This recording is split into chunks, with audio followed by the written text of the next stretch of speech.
할렐루야. 우리 귀하고 복된 주일입니다. 예배의 자리에 나오신 성도님들을 환영하고 축복합니다. 우리 곁에 계신 분들과 우리 밝은 표정으로 또 반갑게 두 손 들면서 인사하겠습니다. 잘 오셨습니다. 반갑습니다. 잘 오셨습니다. 반갑습니다. 오늘은 11월 첫째 주일이자 우리 교회력으로는 온 우주 만물을 창조하신 하나님을 기념하는 창조절 9째 주일이기도 합니다. 오늘 오후가 돼서 날씨가 좀 풀리긴 했지만 아침에는 제법 쌀쌀했습니다. 어제도 제법 쌀쌀했습니다. 앞으로는 더 쌀쌀해질 겁니다. 우리가 이 계절의 변화를 통해서 무엇을 볼 수 있습니까? 하나님의 섭리, 하나님의 운행하심을 우리는 볼 수 있는 거죠. 더울 때 여러분 어떤 마음이었습니까? 아이고 더워라. 이런 표현 써서 죄송합니다. 지긋지긋한 이 더위 언제 지나가나 했지만 이제는 어떻습니까? 겨울옷 꺼내 입고 오시는 분들이 있지 않습니까? 계절의 변화, 삶의 변화에 우리는 일희일비할 것이 없는 것이죠. 모든 것이 하나님의 은혜임을 알고 고난 가운데도 염려 가운데도 우리의 마음을 지키시는 여호와 하나님께 우리 삶을 세워갈 수 있기를 축복합니다. 그래서 이 11월 한 달이 참 중요합니다. 11월은 감사의 달입니다. 지난 한 해 동안 베푸신 은혜를 우리가 기억하고 감사로 간구로 하나님 앞에 예배하는 달입니다. 여러분 삶의 자리에서 감사의 제목을 많이 써보십시오. 추수감사의 주일이 오니까 감사의 제목을 생각하는 것이 아니라 매일매일 내 삶에 베푸신 하나님의 은혜를 여러분 꼭 기록해 보십시오. 작은 것에서부터 놀라운 것까지 하나님은 우리 삶을 돌보아 주심을 믿습니다. 또한 11월은 우리 수험생들과 자녀 진로를 위해서 계속해서 우리 기도하고 있습니다. 우리 새벽을 깨워서 우리 자녀들, 저들의 앞날을 위해서 여러분 함께 기도에 동참해 주시기를 바랍니다. 그 마음으로 교대에 계신 분들과 다시 한번 인사합니다. 하나님께서 지키시고 도우십니다. 하나님께서 지키시고 도우십니다. 아멘이시죠? 하나님께서 지키시고 도우십니다. 우리는 그 은혜로 살아갑니다. 다윗도 앞서 3편에서 어떠한 형편에 놓여 있었습니까? 자신의 아들 압살롬이 반역을 꾀하였습니다. 믿었던 신하들도 뒤돌아섰습니다. 한순간에 자신은 도망자 신세가 되어버렸습니다. 불의한 일이 일어난 것입니다. 원통합니다. 근데 다윗이 그럼에도 고난 중에 여호와 하나님을 바라며 기도하죠. 다윗에게는 어떤 믿음이 있습니까? 하나님께서 지키시고 도우신다라는 분명한 확신이 있습니다. 그러니 시편 3편 5절에서 고난 중에 그의 고백이 어떠합니까? 같이 읽어보겠습니다. 시편 3편 5절의 말씀 제가 읽어드리겠습니다. 내가 누워 자고 깨었으니 여호와께서 나를 붙드심이로다. 아멘. 자신의 생명이 경각에 달려 있음에도 아들의 배신이라는 기가 막힌 상황에서도 하나님을 신뢰함으로 그가 고백하는 것이 무엇입니까? 나는 평안합니다.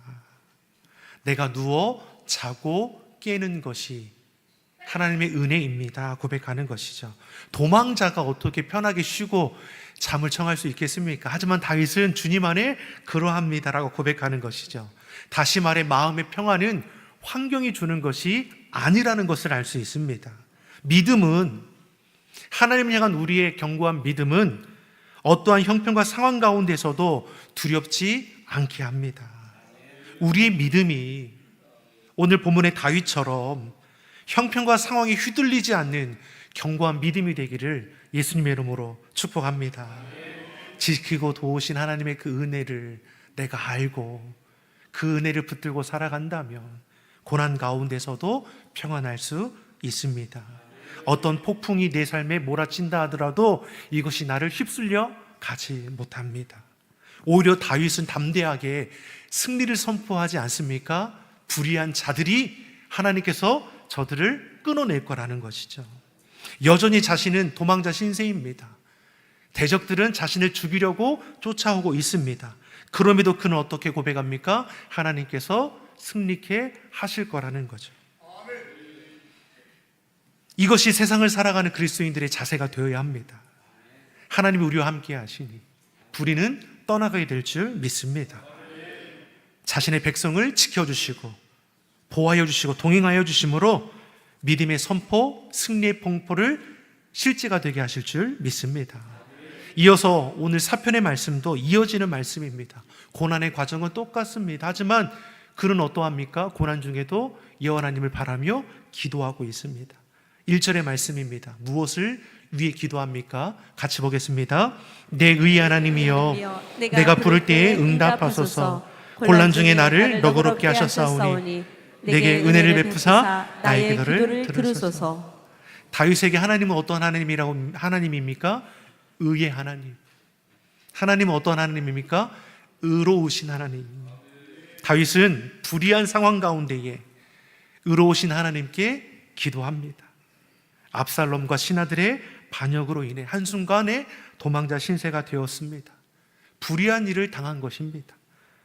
하지만 그 불의한 상황 가운데 의로우신 하나님을 바라며 주의 도우심을 구하고 있습니다. 내 힘으로는 이 불의한 상황을 역전시킬 수 없습니다. 하지만 능하신 하나님은 능히 역전시킬 수 있으십니다. 은혜를 베푸셔서 불의를 물려주실 뿐만 아니라 자신의 의로움을 높여주실 것입니다. 하나님은 불의한 자를 심판하시고 우리의 의로움을 밝혀주실 겁니다. 저들의 악함은 드러나게 될 것입니다. 그러니 불의한 자들이 득세하는 이 시대에 여러분, 저들을 부러워하지 마십시오. 저들이 악한 꾀를 쫓아가지도 마십시오. 저들이 지금은 자신들의 악함을 자랑하지만 하나님은 저들의 불의를 심판하심으로 의로움을 밝히 보여주실 것입니다. 저들의 악함은 만천하에 드러나게 될 것이죠. 이처럼 다윗은 의로우신 하나님을 고백하며 의로우심을 나타낼 때를 기대하며 기도하고 있습니다. 다윗의 기도는 단지 불의한 일을 돌이켜 자신을 회복시켜 달라는 것에 국한되어 있는 것이 아닙니다. 나아가 저들을 위해서도 기도하는 것이죠. 2절의 말씀입니다. 2절의 말씀 같이 보겠습니다.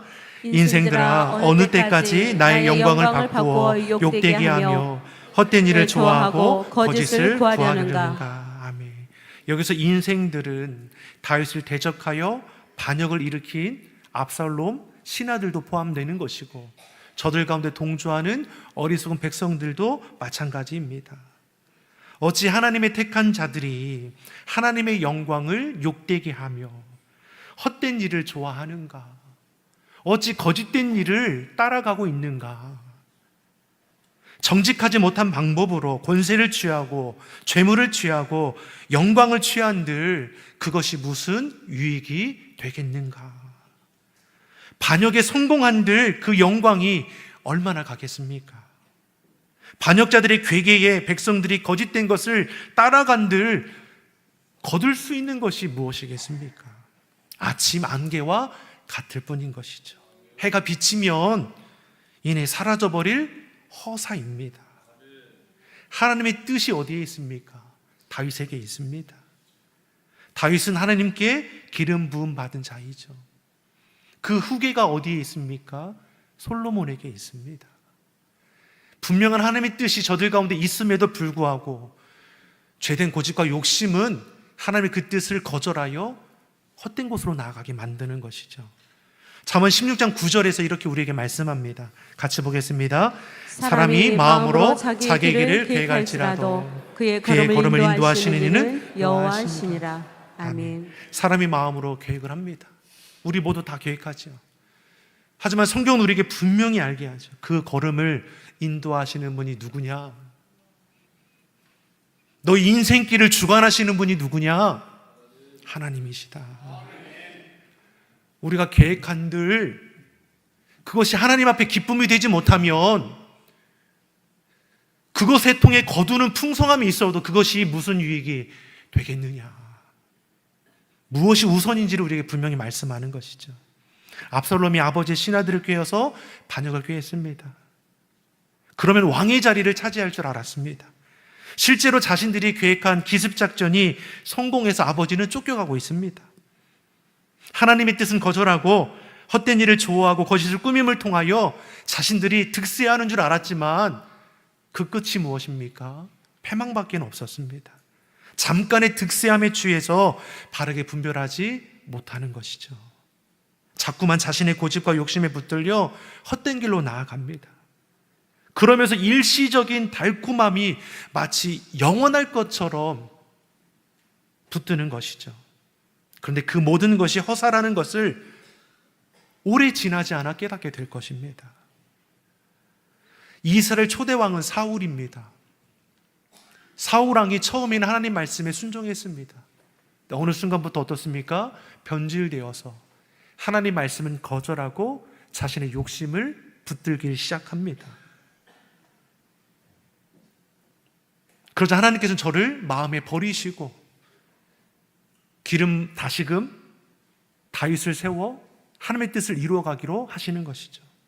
하나님의 뜻이 다윗에게 있습니다. 사울왕은 어떻습니까? 하나님의 뜻을 쫓는 자가 아니죠. 독한 시기로 하나님의 뜻을 회방하고자 합니다. 그래서 부하들, 신하들을 보내어서 다윗을 죽이고자 하지만 하나님께서 피하게 하시고 안전하게 지켜주시죠. 도망자 신세인 다윗이지만 참으로 재미있는 것은 도망하는 가운데서 다윗이 사울왕을 죽일 수 있는 기회가 여러 차례 있었다는 것이죠.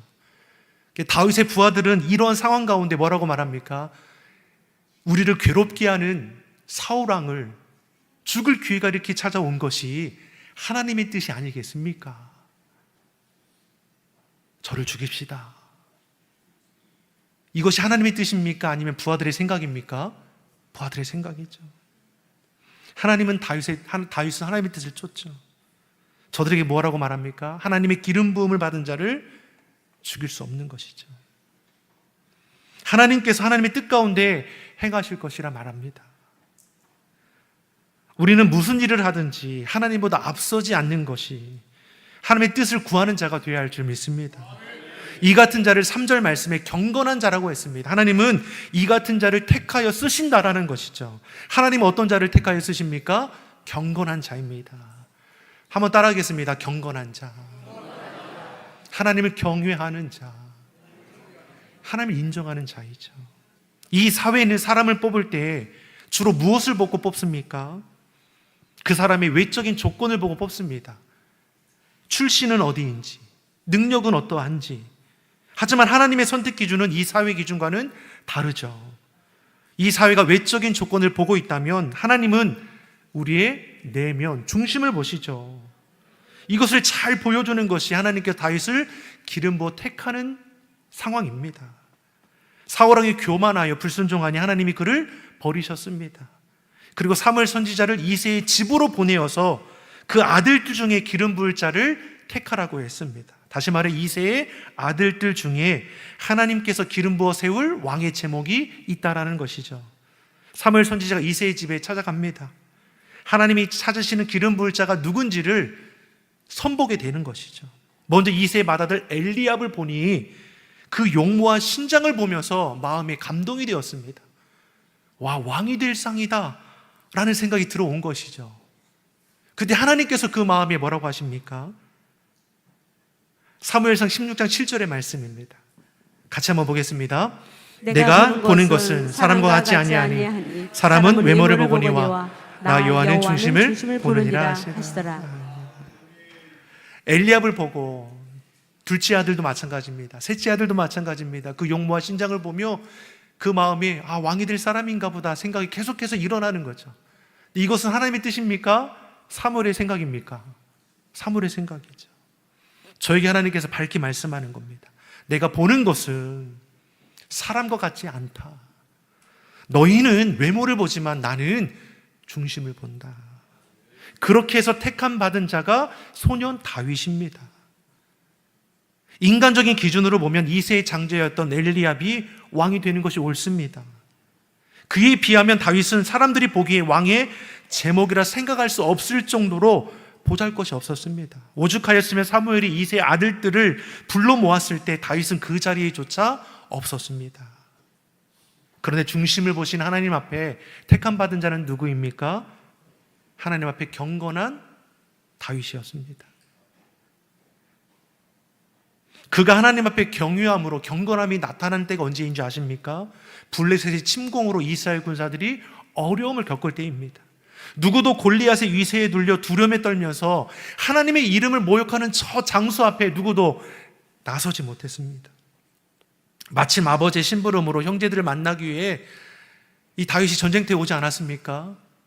여호와 하나님의 이름을 모욕하는 저 블레셋 장수를 보며 누구도 나서지 못할 때 다윗이 그 앞에 서게 되는 것이죠.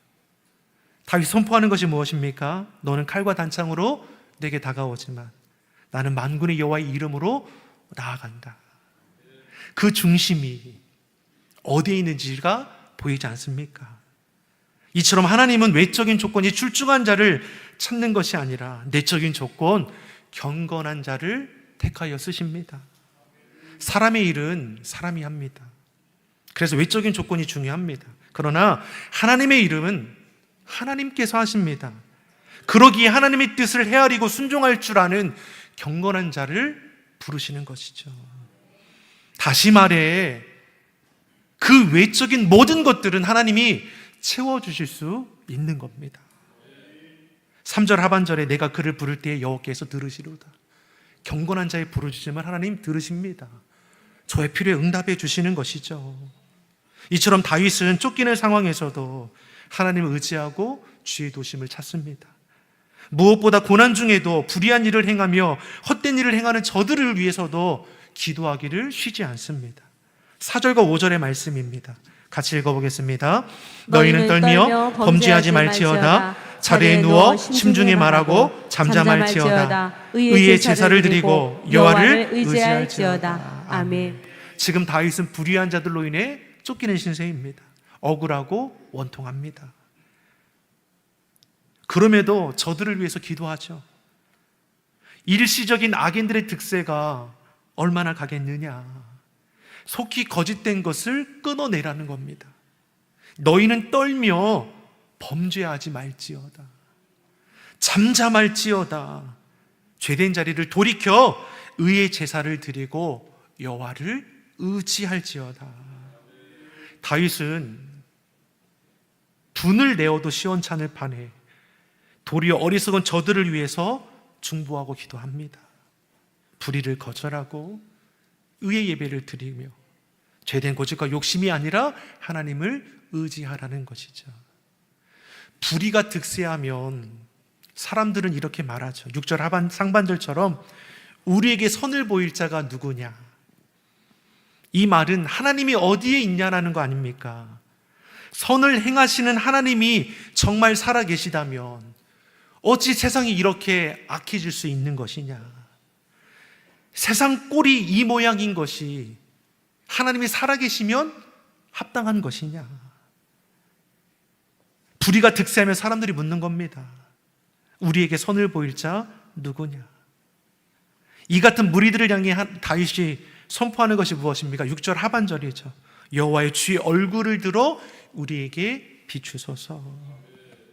다윗은 불의한 일을 만났어도 오히려 죄된 고집과 욕심을 버리고 하나님을 의지할 것과 은혜의 빛을 비추어 주실 것을 기도합니다. 은혜의 빛이 임하면 어둠은 물러갑니다.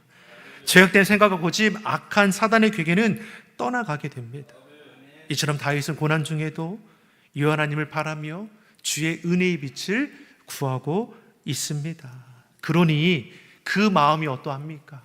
고난 중에 그의 마음의 형편이 어떠합니까? 7절과 8절이 이렇게 우리에게 도전을 줍니다. 7절, 8절 같이 보겠습니다.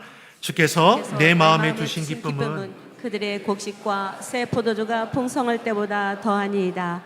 내가 평안히 눕고 자기도 하리니 나를 안전히 살게 하시는 이는 오직 여호와이시니이다. 아멘. 다윗이 고난 중에도 고백하는 거 무엇입니까? 하나님께서 내 안에 기쁨을 두셨다. 나의 마음을 평안케 하셨다 말씀합니다. 이 기쁨은 곡식과 새 포도주가 풍성할 때보다 더하다라는 거죠. 하나님께 주시는 기쁨은 세상이 주는 기쁨, 내가 많은 소유를 가질 때 얻는 기쁨과도 비교할 수 없다라고 했습니다. 소유에서 오는 기쁨이나 조건과 상황에서 오는 이 기쁨들은 그 소유와 조건이 사라지면 그 기쁨도 사라질 겁니다. 그러나 하나님이 주시는 이 기쁨은 조건과 상황을 뛰어넘는 영원한 기쁨입니다. 그 무엇도 빼앗지 못하는 이 기쁨을 우리에게 주신다 말씀하는 것이죠. 또 평안함을 말씀합니다. 8절 말씀에 내가 평안히 눕고 자기도 한다라고 했습니다. 지금 다윗의 형편이 어떠합니까? 생명의 위협을 받으며 대적자들로부터 쫓겨다니고 있습니다. 평안히 눕고 잘 수 있는 형편이 되지 못한다는 것이죠. 그런데 다윗이 자신은 그러하다 말합니다. 생명의 위협 가운데서도 편히 눕고 잠을 잘 수 있음을 고백합니다. 왜요? 하나님이 나의 방패가 되어주시고 나의 피난처가 되어주시니 나는 안전합니다. 나의 대적이 아무리 강하다 해도 나를 지키시는 여호와 하나님 전능하시고 만왕의 왕이 되십니다.